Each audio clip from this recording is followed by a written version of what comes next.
ये supreme court गलत हो सकता है, मेरे पास इसके एविडेंस है, तो सुप्रीम कोर्ट से मिस्टेक हो सकती है। लेकिन अगर वो सुप्रीम कोर्ट जो सरकार के हिसाब चलेगा, उसकी बात हम लोग मानने लगे, तो फिर सरकार ही सब कुछ हो जाएगी। मैं किसी डरी हुई एजेंसी से डर जाऊं, घबराई हुई एजेंसी से डर जाऊं, वो भी वो एजेंसी जिसको मैं, जो मेरे खून पसीने कमाई से, जिसको जो है ना टैक्स, मेरे टैक्स से जो चलती है, उनको तनख्वाह हमारे पैसे से मिलती है, उस सुप्रीम कोर्ट, डरे हुए सुप्रीम कोर्ट से नहीं डर सकते हम लोग। ये भगत सिंह का देश है, यहाँ तो अन्याय के खिलाफ बलिदान हुए, हम उनको मानने वाले लोग कैसे डर सकते हैं। दीदी मुझे अफसोस है, लेकिन ये सच है कि अभी भी आदिवासियों को, दलितों को इंसान नहीं समझा गया, उनको जानवर ही समझा गया है। और जानवरों की हत्याओं पे इस देश में शायद जो है ना लोगों को तकलीफ नहीं होती। लाल सलाम।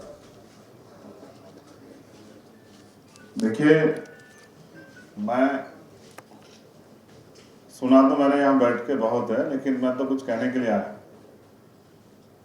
क्योंकि सुन तो हम सदियों से रहे, बोल नहीं रहे, इसलिए सरकार तानाशाह हो गई, इसलिए सिस्टम भी तानाशाह हो गया। अन्याय करने वाले से अन्याय सहने वाला ज्यादा दोषी होता है, और मैं इस बात को अच्छी तरह जानता हूं। तो मैं अपनी बात को शुरू करने से पहले 3 घटनाओं पे आपका ध्यान आकर्षित करना चाहूंगा।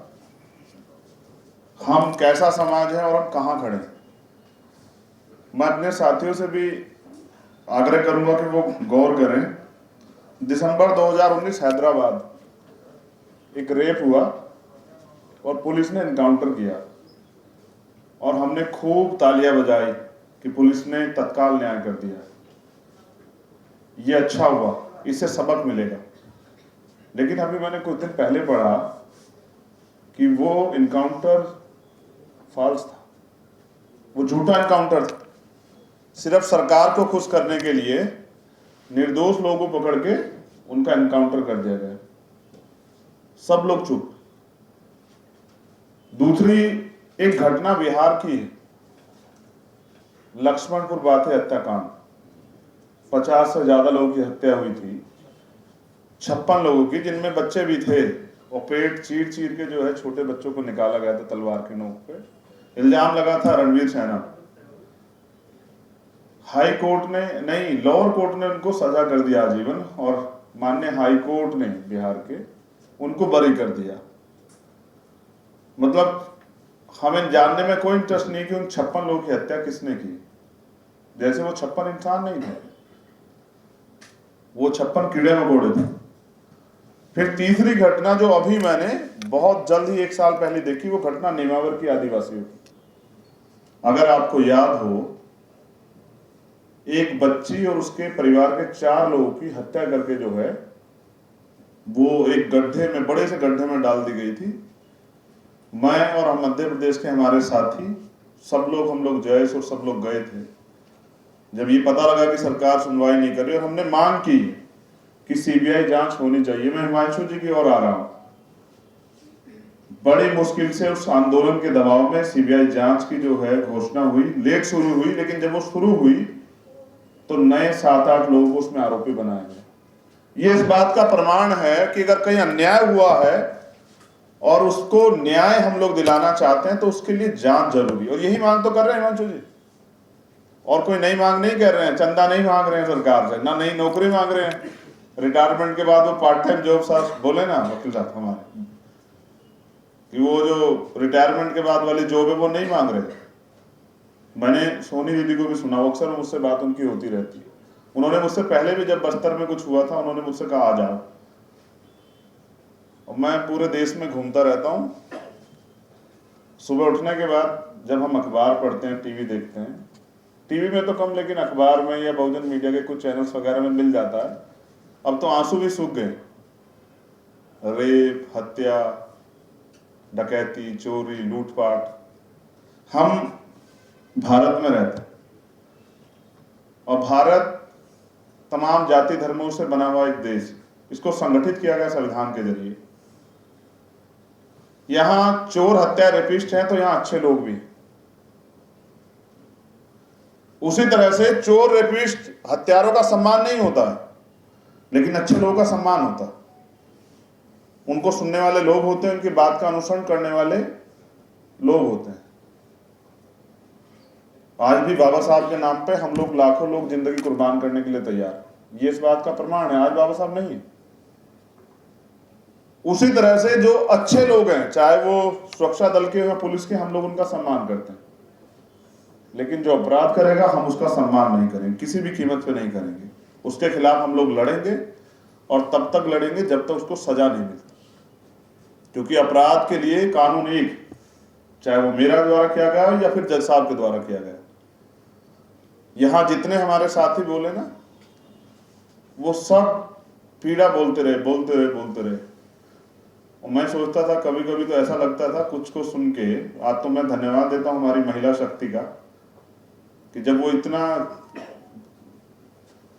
दम से बोलने लगी हैं, वो इतने दम से बोल रही हैं, इसका प्रभाव बहुत लोगों पे पड़ने वाला है और बहुत लोग उनको सुन के तैयार हो। लेकिन मैं किसी डरी हुई एजेंसी से डर जाऊं, घबराई हुई एजेंसी से डर जाऊं, वो भी वो एजेंसी जिसको मैं, जो मेरे खून पसीने कमाई से, जिसको जो है ना टैक्स, मेरे टैक्स से जो चलती है, उनको तनख्वाह हमारे पैसे से मिलती है, उस सुप्रीम कोर्ट, डरे हुए सुप्रीम कोर्ट से नहीं डर सकते हम लोग। बेसिकली समझना पड़ेगा ना कि सुप्रीम कोर्ट है क्या। क्या है सुप्रीम कोर्ट? सुप्रीम कोर्ट वो है जिसमें जो जज साहब बैठे हैं ना, वो उनको तनख्वाह हमारे टैक्स से मिलती है। वो बेसिकली हमारे लिए बैठे हुए हैं, वो सरकार और पुलिस के लिए नहीं बैठे हुए हैं। और वो जो जॉब ढूंढ रहे हैं, उनके फैसलों पे हम लोग डर जाएं, कभी कभी भी नहीं हो सकता। ये भगत सिंह का देश, यहां तो अन्याय के खिलाफ बलिदान हुए, हम उनको मानने वाले लोग कैसे डर सकते हैं? तो स्पष्ट है कि मुझे कुछ ज्यादा उम्मीद है कई फैसलों से सुप्रीम कोर्ट नहीं है। सुप्रीम कोर्ट गलत हो सकता है, मेरे पास इसके एविडेंस है। हमारे यहाँ 2 मामले, SC/ST प्रिवेंशन एक्ट का जो मामला है, उसको बाद में सुप्रीम कोर्ट ने रिजॉल्व किया, बदला ना सुप्रीम कोर्ट ने, कहा कि नहीं ठीक है, पहली बार में गिरफ्तारी हुई FIR लिखने के बाद, तो सुप्रीम कोर्ट से मिस्टेक हो सकती है। लेकिन अगर वो सुप्रीम कोर्ट जो सरकार के हिसाब चलेगा, उसकी बात हम लोग मानने लगे, तो फिर सरकार ही सब कुछ हो जाएगा। ये भारत और ये संविधान तो चलता है। मैं जहां तक इस पूरे मामले को समझ पाया, या तिसलता जी के मामले को समझ पाया, पहली बात तो मैं सिलेक्टिवली नहीं लड़ता हूं। हिमांशु जी से मेरा गहरा रिश्ता है। जब मैं NSA में जेल में था, ये मुझे नहीं जानते थे, मगर ये पैदल यात्रा करके सहारनपुर गए मुझसे मिलने के लिए। सरकार ने मिलने नहीं दिया, वो एक अलग बात है, क्योंकि चाहे कन्याकुमारी से और कश्मीर तक सत्ता का चरित्र एक होता है, ये मैंने देखा। और यही बात प्रशांत जी भी कह रहे कि सरकार किसी की हो, चंद पूंजीपतियों की जेबें भरने के लिए अगर सरकार काम करेगी और सुप्रीम कोर्ट का समर्थन करेगा, तो हम उसका विरोध करेंगे। जैसा मैंने कहा कि मामले सिलेक्टिव, जब सुप्रीम कोर्ट अच्छा काम करेगी, हम उसका भी समर्थन करेंगे, हम उसको भी आदर्शवादी न्याय के रूप में देखेंगे। लेकिन जब सुप्रीम कोर्ट के जरिए अन्याय होगा, तो हम उसको भी, और देखो ये सुप्रीम कोर्ट, फिर कह रहा हूं, जब हम टैक्स देते हैं तो हमें उसके हर फैसले पर नजर रखनी चाहिए। और हमने जो उदाहरण दिए गए साथी हमारे प्रशांत जी द्वारा, वो उदाहरण स्पष्ट है कि किस तरह कुछ जज जो है अपना जमीर बेच के जो है वो न्याय कर रहे हैं। ऐसे न्याय से न्याय का सिद्धांत ही खत्म हो जाएगा। तो मैं जो कह रहा था कि मैं सिलेक्टिवली नहीं लड़ता हूं, अब तक देख लीजिए, चाहे वो CA का मामला हो, NRC का मामला हो, किसानों का मामला हो, यलगार परिषद का मामला हो, भीमा कोरेगांव का मामला हो, रोस्टर का मामला हो, कोई एक ऐसा इशू नहीं है कि जहां न्याय खिलाफ लड़ा गया और वहां मैंने, और हिमांशु भाई है मेरे, उनके साथ अन्याय हो, तो हाँ ऐसा कैसे देखा जा सकता है? तो इसलिए मैं पूरी घटना को समझ पाया कि सरकार ये चाहते कि हमारे बोलने का अधिकार छीन लिया जाए, हमारे लड़ने का अधिकार छीन लिया जाए। और ये अधिकार हमें सरकार नहीं देती, सरकार को ये समझना पड़ेगा, ये अधिकार हमें भारत का संविधान देता है। तो ये देश संविधान तो चलेगा, मनुस्मृति से नहीं चलेगा। प्रधानमंत्री जी और सरकार को, और माननीय जो न्यायालय में, जो सर्वोच्च न्यायालय हमारा, जिसको हम न्याय का मंदिर कहते हैं, ये बात उनको भी समझनी पड़ेगी। कई ऐसे मामले हैं, मैं भारत में बहुत सारी चीजों को हम नोटिस करते हैं, क्योंकि 23-24 का स्टेट में हमारा संगठन है। आज हमारी जब पता लगा दीदी यार, तो छत्तीसगढ़ की टीम भी आई हुई है, उन्होंने मुझसे एक निवेदन भी किया है। तो मैं समझता हूं कि इतने मामले हैं सुबह से शाम तक कि समझ नहीं आता किस मामले को लिखें, इतने मामले। लगता है ये बुरा है, उसके बाद जो दूसरा पता लगता है दूसरा वो उससे ज्यादा बुरा है। तो जब मैं पूरे भारत में घूमता हूं तो समझ आता है समस्या एक, आप पूरे भारत में कहीं भी चले जाओ। दीदी मुझे अफसोस है लेकिन ये सच है कि अभी भी आदिवासियों को, दलितों को इंसान नहीं समझा गया है, उनको जानवर ही समझा गया है। और जानवरों की हत्याओं पे इस देश में शायद जो है ना लोगों को तकलीफ नहीं होती। मैं उसी समाज से आता हूं, तब मैं इस बात को कह रहा हूं।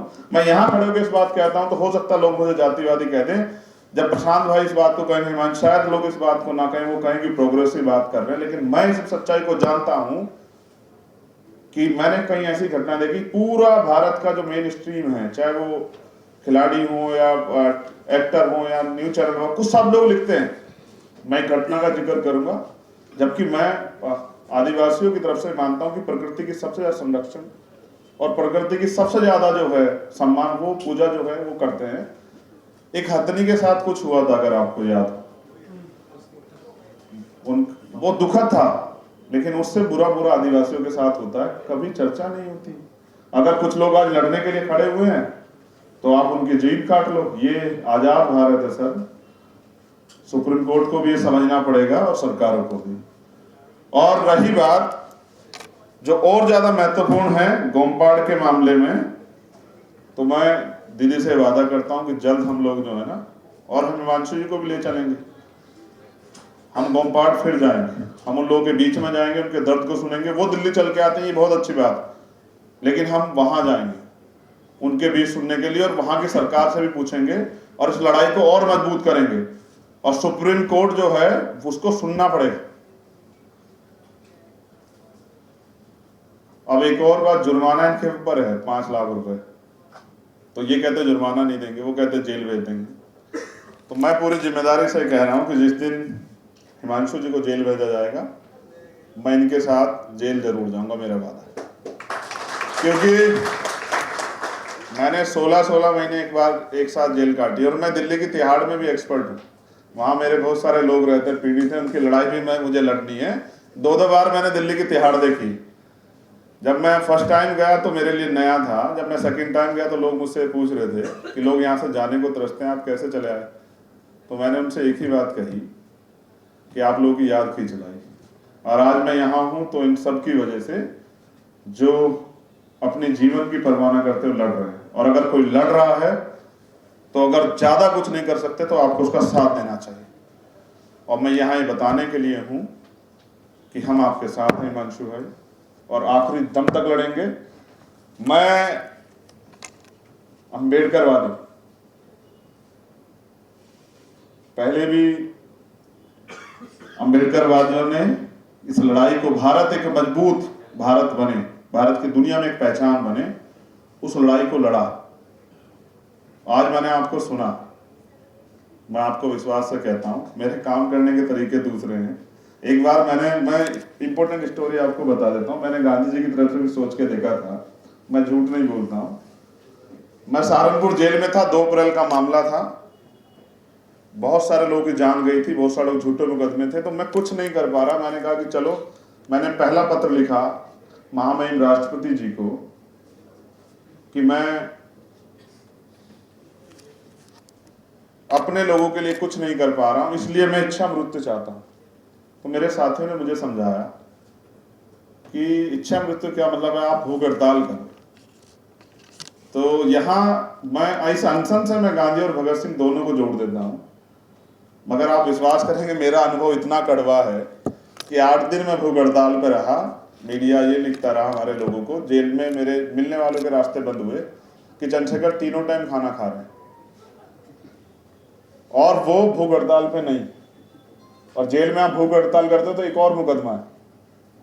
लेकिन फिर एक साथी मुझसे मिलने के लिए आए, उन्होंने मुझसे कहा कि सरकार भी चाहती है आप मर जाओ, और आप खुद भी मरना चाह रहे हो, तो आप सरकार का काम आसान कर रहे हो।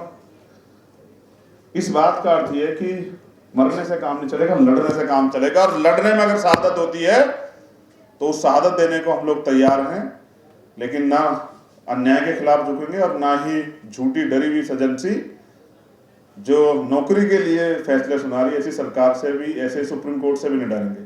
और मैं मानता हूं जब तक कॉलोजियम सिस्टम नहीं खत्म होगा जब तक all India judicial service commission नहीं बनेगा तब तक न्यायपालिका से न्याय की उम्मीद करना इस देश के शोषित वर्ग की बेवकूफ़ी है। और मुझे बेवकूफ़ी की आदत नहीं है, ना मेरे अंदर गलतफहमी। बहुत बहुत धन्यवाद। इस विश्वास के साथ कि सुप्रीम कोर्ट अपनी गलती सुधारेंगे, अगर नहीं भी सुधारते तो आप विश्वास कीजिए कि जब आप चलेंगे भारत की जेल की तरफ, तो शायद मेरा ऐसा मानना है कि दिल्ली की सड़कों पे पैर रखने की जगह नहीं बचेगी। लड़ने वाले बहुत हैं, आप आगे बढ़ के लड़िए, हम सब लोग आपके साथ। धन्यवाद। जय हिंद।